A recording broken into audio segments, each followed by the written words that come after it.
জাতীয় নাগরিক পার্টি কেন্দ্রীয় নেতৃবৃন্দ, সম্মানিত উপস্থিতি, আপনাদের বলতে চাই, জুলাই আন্দোলন যে যে আশা নিয়ে হয়েছে, আপনারা বিশ্বাস করে প্রথমে বিচার করতে হবে, জুলাইয়ের শহীদদের বিচার করতে হবে, আহতদের পুনর্বাসন করতে হবে।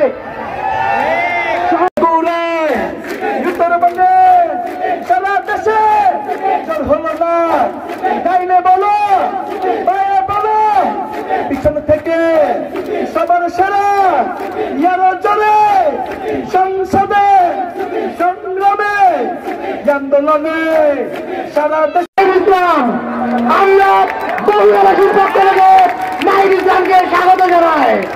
এছাড়া উপস্থিত রয়েছেন অভ্যুত্থানের নায়ক জনাব হাজরাত আব্দুল্লাহ, জনাব ফারজিস আলম, জনাব নাসিরউদ্দিন পাটোয়ারি, সাধারণত চেয়ারম্যান জনাব তাসলিম জানা সহ কেন্দ্রীয় নেতৃবৃন্দ।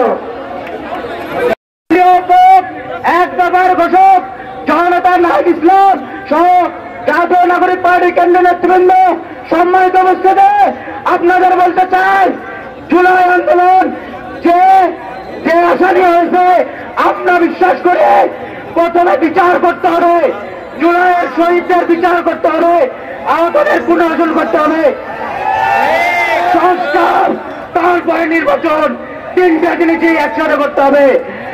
সংগ্রামী উপস্থিতি, আমরা একটি বৈষম্যবিধি সমাজ প্রত্যাশা করি, কিন্তু গত 11 মাস আমরা এই বগুড়ায় বিভিন্ন অপকর্ম করতে দেখছি। আমরা বলতে চাই, একদল 16 বছর ফ্যাসিবাদী কায়দায় টিকতে পারে নাই, আরেক দল যদি চেষ্টা করে টিকতে পারবে না। আমরা বিশ্বাস করে তারা আমাদের সহযোদ্ধা, আমরা আমাদের সকল সহযোদ্ধাকে নিয়ে বৈষম্যহীন বগুড়া তৈরি করব। এক্ষেত্রে সবার সহযোগিতা কামনা করে সবাইকে ধন্যবাদ জানিয়ে আমি আমার কথা শেষ করছি। আসসালামু আলাইকুম।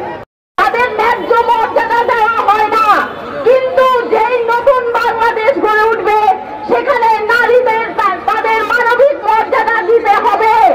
নারীরা সংসদে যাবে, নারীরা পরবর্তী নির্বাচনে বিপ্লব ঘটাবে।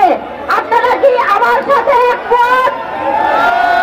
নারীরাই পলিসি মেকিং করবে। নতুন যে বাংলাদেশ হবে, সেই দেশ হবে নারীদের, সেই দেশ হবে আমার সব জাতি গোষ্ঠী ভাই বোনদের। আসসালামু আলাইকুম।